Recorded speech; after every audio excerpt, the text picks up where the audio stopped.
Bem-vindos a mais um vídeo. Nestes capítulos sobre pessoas secretas, exploraremos as ideias de Esther Vilar, uma profissional da saúde, especialista em psicologia e autora reconhecida por argumentar contra o feminismo convencional.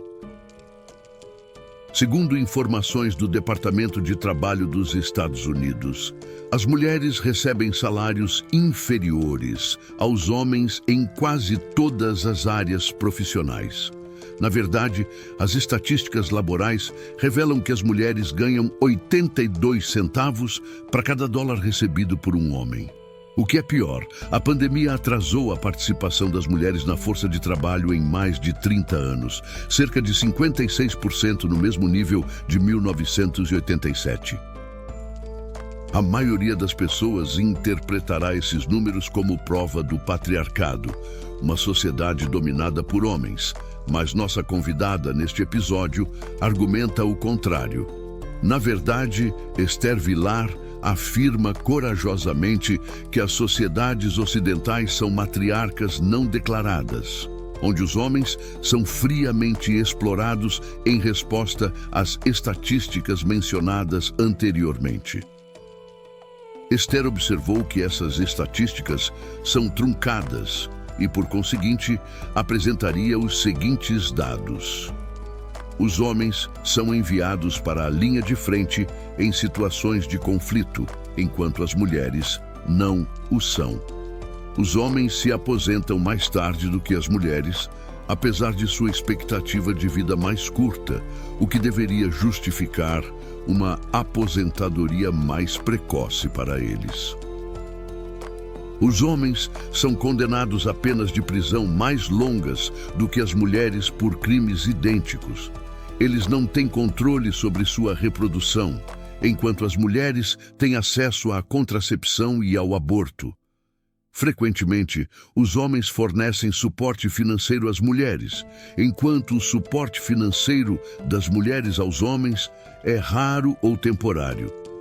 Além disso, os homens trabalham a vida toda, enquanto as mulheres têm empregos temporários ou não precisam trabalhar. Essa lista poderia continuar indefinidamente. De acordo com Esther Vilar, não apenas vocalizando sobre a exploração dos homens pela sociedade, ela também expõe dinâmicas de relacionamento poderosas das quais os homens são frequentemente vítimas. Esther Vilar nasceu em 16 de setembro de 1935 em Buenos Aires, Argentina. Ela é descendente de judeus alemães e estudou medicina na Universidade de Buenos Aires. Em 1960, foi para a Alemanha Ocidental com uma bolsa de estudos para estudar psicologia e sociologia. Posteriormente, trabalhou como médica em um hospital da Baviera por um ano e desempenhou vários outros trabalhos. Esther Vilar escreveu vários livros ao longo de sua carreira, incluindo uma peça teatral. Ela é mais conhecida por seu livro de 1971, O Homem Domado, também conhecido como O Homem Manipulado, que se tornou uma referência importante no meio masculinista. O termo masculinista refere-se a um conjunto de ideologias e movimentos culturais, políticos e econômicos que advogam pela defesa dos direitos dos homens, muitas vezes em oposição às lutas pela igualdade de gênero associadas ao feminismo. Em certo sentido, o termo masculinista visa analisar a construção da identidade masculina e os problemas enfrentados pelos homens em relação ao gênero, considerando a contrapartida do feminismo, uma vez que busca a igualdade com as mulheres, porém de um ponto de vista masculino. Assim, pode ser utilizado em diversos campos para se referir à defesa dos direitos ou necessidades dos homens, bem como à adesão ou promoção de opiniões, valores e atitudes consideradas típicas dos homens. Este vídeo explorará o que considero ser uma obra menos conhecida, mas importante de Vilar: o sexo polígamo.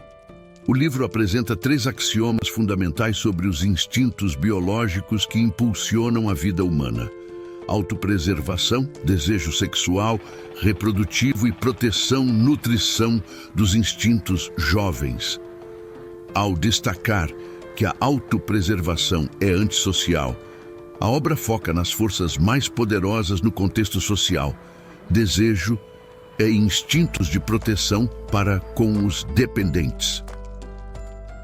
Esther Vilar observa que as mulheres podem ampliar seu poder ao se tornarem protegidas dos homens, controlando seu próprio impulso sexual para reduzir um homem a uma dependência sexual unilateral. Ela destaca que as mulheres, por serem geralmente consideradas fisicamente inferiores a seus parceiros, podem apelar para o instinto protetor masculino ao se retratarem como menos inteligentes e seu senso de responsabilidade como ingênuo. Isso lhes permite não apenas se venderem como objetos sexuais, mas também como inocente, aproveitando assim os benefícios e poderes. Vilar enfatiza que uma mulher que busca encontrar um provedor para toda a vida deve evitar parecer muito inteligente, escondendo sua luz temporariamente até que o homem oficialize seu compromisso de se tornar seu provedor. Isso pode envolver o homem tolerando o papel de pai de um adulto que ocasionalmente se permite para fins sexuais. Esta última afirmação é tão impactante que vale a pena repetir, especialmente para o público masculino, que demonstrou que os homens tendem a subestimar a inteligência das mulheres. De acordo com Vilar, algumas mulheres ocultam intencionalmente sua inteligência, agindo de forma menos inteligente para que seus parceiros se comprometam legalmente com elas por meio do casamento. No entanto, a máscara eventualmente cai, e é importante estar preparado para isso. Esther também adverte sobre o desequilíbrio nos relacionamentos de proteção, indicando que a pessoa que realmente ama não é a protegida, como poderia parecer, mas sim o protetor. Isso ocorre porque o instinto de nutrição do protetor é ativado por um caminho bioquímico de amor, enquanto o protegido é motivado pelo instinto de autopreservação, o que pode levar a um relacionamento prejudicial tanto para o homem quanto para a mulher. Uma mulher não consegue sentir verdadeira excitação sexual por um homem que desempenha o papel de seu pai, e vice-versa, um homem não pode se sentir atraído por uma mulher que desempenha o papel de sua mãe.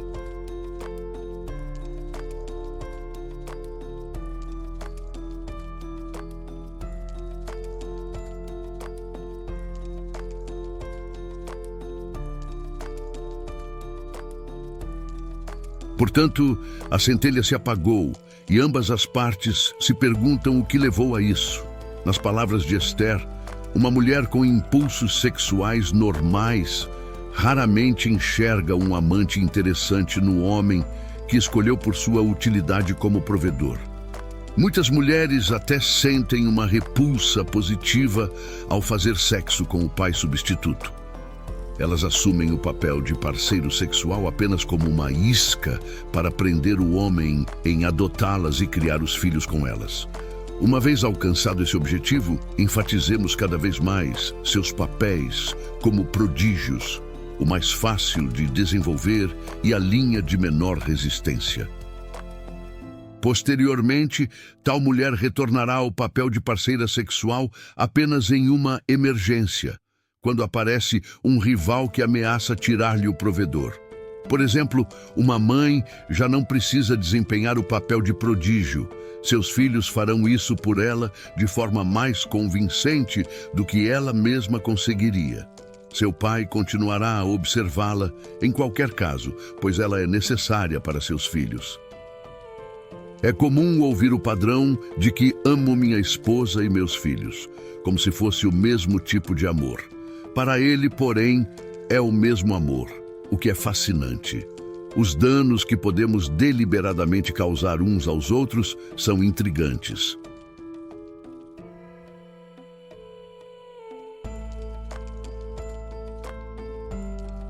Quando as mulheres se tornarão civilizadas o suficiente para escolherem seus parceiros baseado em sentimentos subjetivos e não em interesses objetivos? Quando deixarão de treinar seus amantes para se tornarem provedores apenas porque têm o poder para fazê-lo?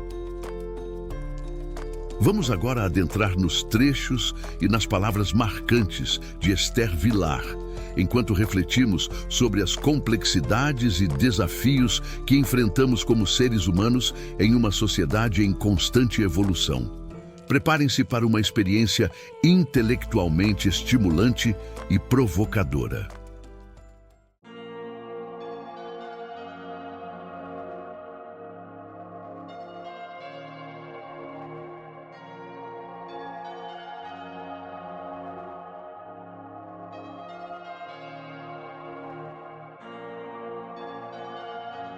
Se um jovem se casa, constitui família e passa o resto da vida trabalhando em um emprego que destrói almas, ele é considerado um exemplo de virtude e responsabilidade. O outro tipo de homem, que vive apenas para si, trabalha apenas para si, faz primeiro uma coisa e depois outra simplesmente porque gosta e porque tem que se manter apenas, dormindo onde e quando quer. E enfrentando mulheres quando conhece ela, em igualdade de condições, e não como uma entre 1 milhão de escravos, é rejeitado pela sociedade. O homem livre e sem algemas não tem lugar no meio dela. Um homem que quer ganhar poder sobre uma mulher deve seguir o exemplo das mulheres e condicionar o seu desejo sexual. Se ele conseguir se tornar tão frio quanto ela não poderá mais atraí-lo com sexo para o papel de provedor. No máximo, ela poderia oferecer-se como parceira sexual igualitária, tão dependente dele quanto ele dela. Se os homens pudessem abster-se de sexo em intervalos criteriosos, poderiam até conseguir normalizar o desejo sexual feminino, até mesmo fazer com que as mulheres os desejassem mais do que o contrário. Há homens que manobram cuidadosamente uma grande limusine para fora da garagem às 8 horas todas as manhãs. Outros partem 1 hora antes, viajando em um sedã de classe média. Outros ainda partem quando ainda não amanheceu, vestindo macacões e carregando lancheiras, para pegar ônibus, metrô ou trens para fábricas ou canteiros de obras. Por uma jogada do destino, são sempre estas últimas, as mais pobres, que são exploradas pelas mulheres menos atraentes. Pois, diferentemente das mulheres, que têm olho para o dinheiro, os homens notam apenas a aparência externa da mulher. Portanto, as mulheres mais desejáveis da sua própria classe estão sempre a ser roubadas debaixo dos seus narizes por homens que ganham mais. Não importa o que um determinado homem faça ou como passe o dia, ele tem uma coisa em comum com todos os outros homens. Ele o gasta de maneira degradante. E ele próprio não ganha com isso. Não é o seu próprio sustento que importa. Ele teria que lutar muito menos para isso, já que o luxo não significa nada para ele, de qualquer maneira. É o fato de ele fazer isso pelos outros que o deixa tremendamente orgulhoso. Ele, sem dúvida, terá um retrato da esposa e dos filhos em sua mesa e não perderá nenhuma oportunidade de distribuí-la. Não importa qual seja o trabalho de um homem, contador, médico, motorista de ônibus ou diretor administrativo, cada momento de sua vida será gasto como uma engrenagem em um sistema enorme e impiedoso. Um sistema projetado para explorá-lo ao máximo, até o seu limite, dia moribundo.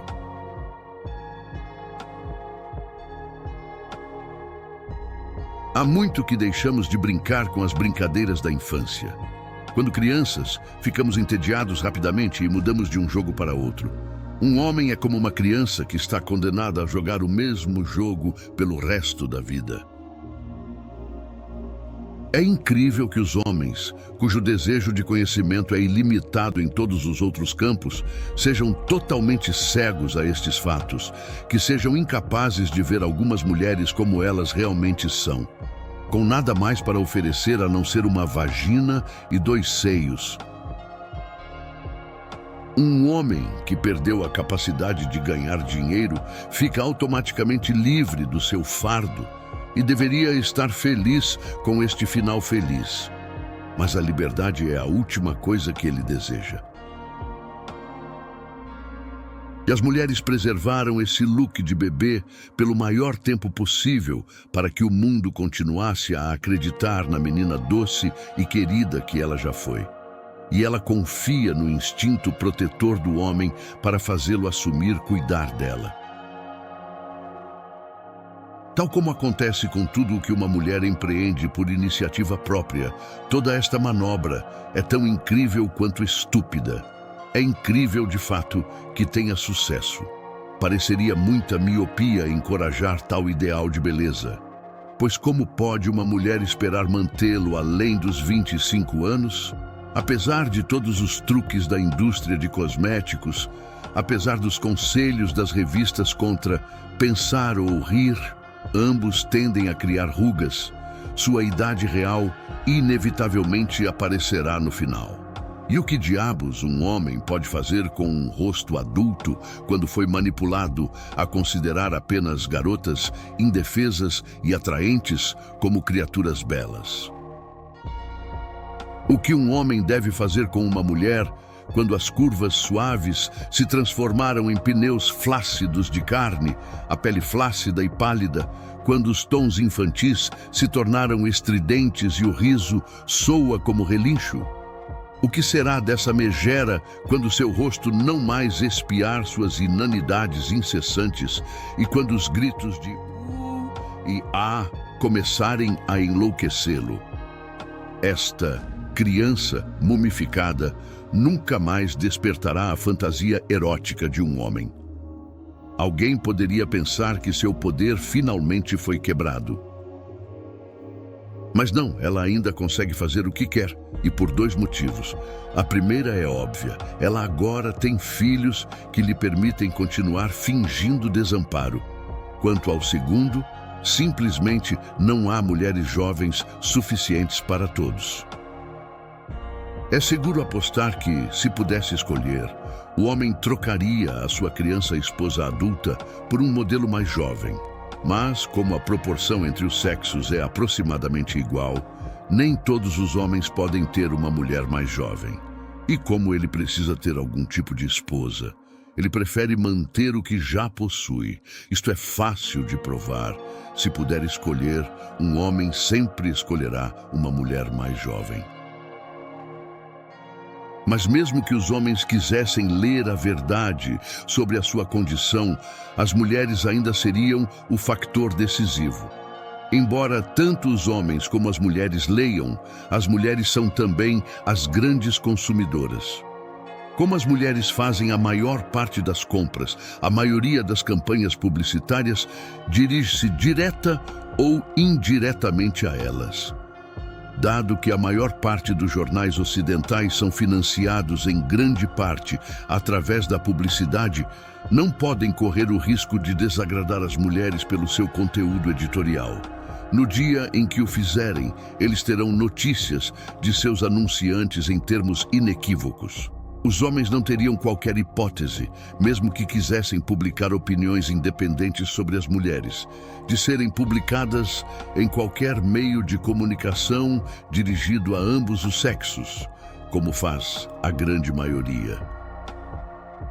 O mesmo se aplica à televisão, financiada como é na maioria dos países ocidentais, por anunciantes, promotores e publicidade dirigida aos consumidores.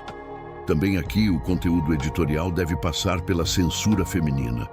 Não é pré-censurado, claro, mas está sujeito a uma censura que funciona com base no princípio de que o produtor estará perdido se o produto não for vendido.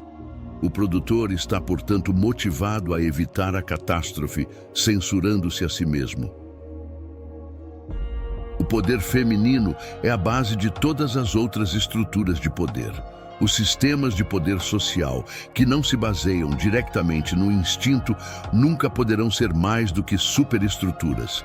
Os seus líderes só podem governar em áreas sem valor especial para parceiros sexuais e protegidos. Um sistema que desconsidera o poder do sexo realmente poderoso está condenado desde o início. Não pode ganhar adeptos. É pelo poder do sexo dominante que todos os sistemas funcionam. Sem o consentimento das mulheres, não poderia ter havido fascismo, nem imperialismo, nem inquisição. Os homens não poderiam ter se tornado instrumentos de tais sistemas se não fossem governados por mulheres. Apenas uma pessoa ligada e subserviente à outra através dos seus instintos sociais básicos. Um homem com uma família para sustentar, normalmente, pode ser sugada para a esteira de um tal sistema secundário e ser levada a cometer atos de hipocrisia, terror e traição. O poder da mulher é a raiz da força nos outros. O amor é a religião com menor congregação, pois comparado a outras religiões, Deus e devoto estavam neste caso na proporção de 1:1. O poder consiste em tornar-se meta dos instintos sociais de outra pessoa, sem procurar satisfazer os próprios instintos sociais através dele. O outro, então, faz tudo o que pede. A impotência consiste em querer ou ter que satisfazer os próprios instintos sociais, através de outra pessoa cujos instintos sociais não conseguimos concentrar em nós mesmos. Então fazemos tudo o que o outro pede. Um homem que se casa com uma mulher inferior a ele, isto é, a adota, deve esperar que ela não sinta nada por ele, além de simpatia e gratidão. Afinal, uma mulher está em melhor situação do que uma criança.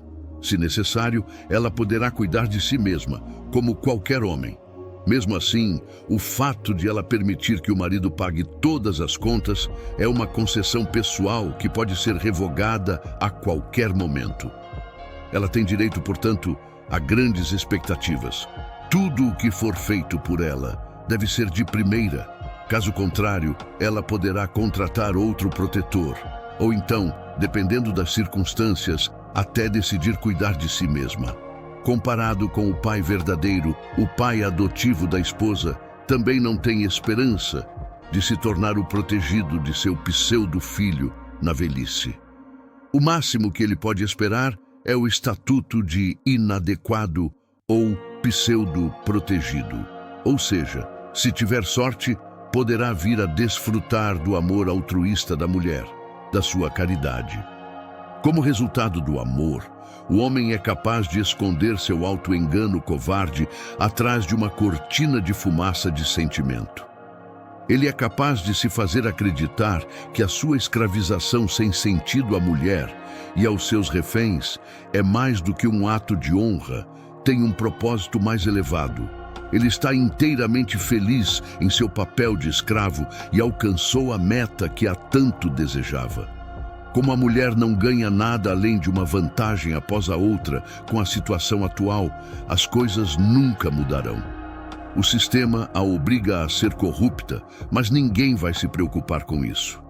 Como não se pode esperar nada de uma mulher além do amor, ele continuará sendo a moeda para qualquer necessidade que ela possa ter.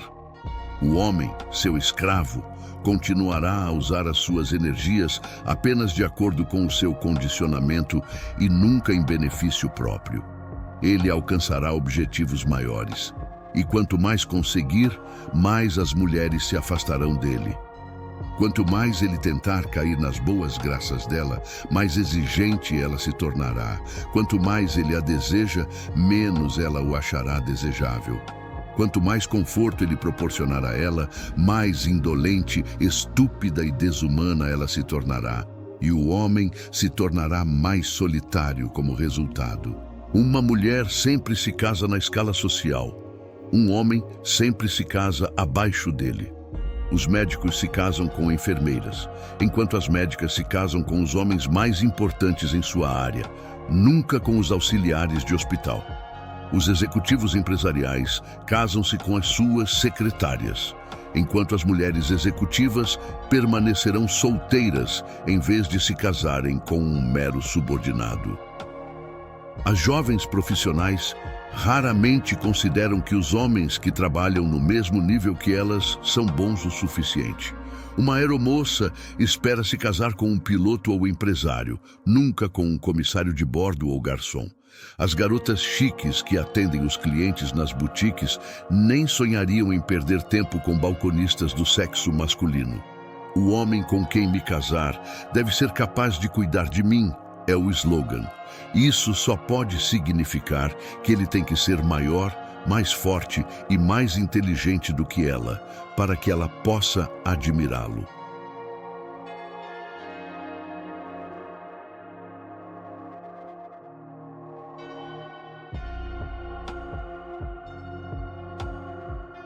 Que grande vantagem um homem pode ter sobre uma mulher se souber que pensamentos frios e calculistas passam por sua mente enquanto seus olhos estão cheios de lágrimas.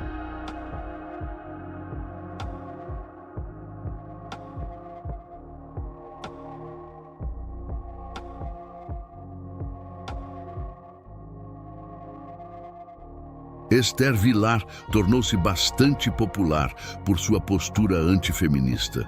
No entanto, essa atenção não tem sido positiva, resultando em sérios protestos e até mesmo indignação por parte das feministas em relação a Vilar. Ela relatou ter notificações de morte, independentemente de sua posição política.